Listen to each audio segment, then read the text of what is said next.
Alright, I figured I'd give you a black cobra update. Oh, it's definitely some kind of a black pepper of some sort, but this isn't really black. It's a very strange, like dark green with like this shadow of black over it a little bit. And some of them don't even really show that. You see it a little here. I guess the sunlight causes the blackness. I'm not sure.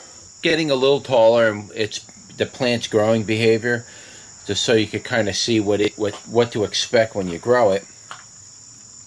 Here's down by the base.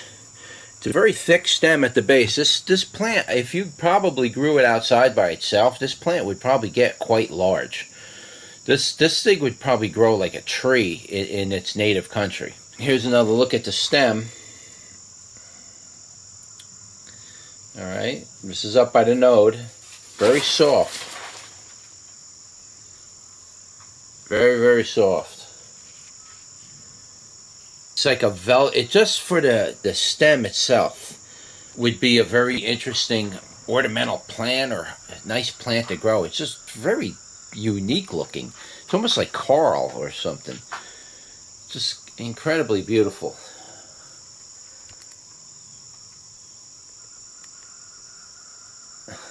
I noticed that some people were really interested in this plant. This is what it looks like a little bit better. I don't know if I gave you good enough view of the stem, so I figured I'd just go a little bit closer for you, let you see what it looks like.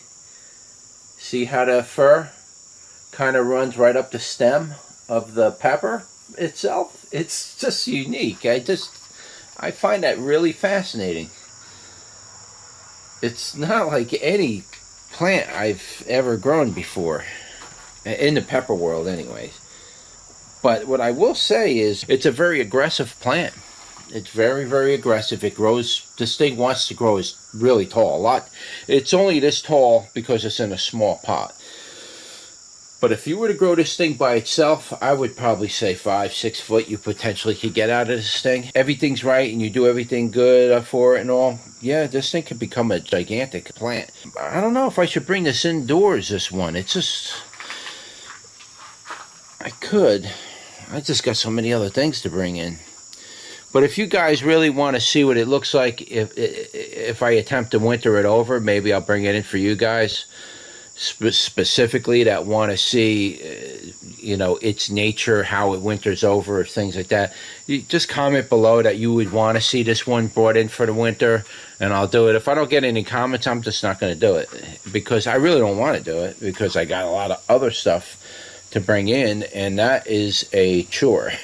And not just bringing them in, I mean, it's a chore taking care of them in the winter, because you got to water them constantly. It's one day it's wet, next day it's bone dry. That's just the way it is in the winter time up here. Let me see, is there anything else I wanted to show you? I'm not doing a taste test on this until I get some decent ripe ones. I need some good ripe ones. I don't want to eat these green. I mean, you're really not doing the pepper justice if you taste them young like that. You're just not doing it justice. So, all right. The general view of the plant, what it looks like. What do we got? Some stuff up here. It's still flowering. It's pretty. This thing put up with that intense heat, incredibly hard heat. It grew right through it. It's still doing good. It's still doing. It's still making flowers. It's got peppers on. This is one of the few pepper plants that handled that intense heat wave. Took it on like a champ. See, I have two of them. I have one there, one there. Here's the other one. This is the one in the back of it. I mean, guys, you have to feel that for yourself. It's just so soft. I can't describe to you how weird that feels. It feels cool.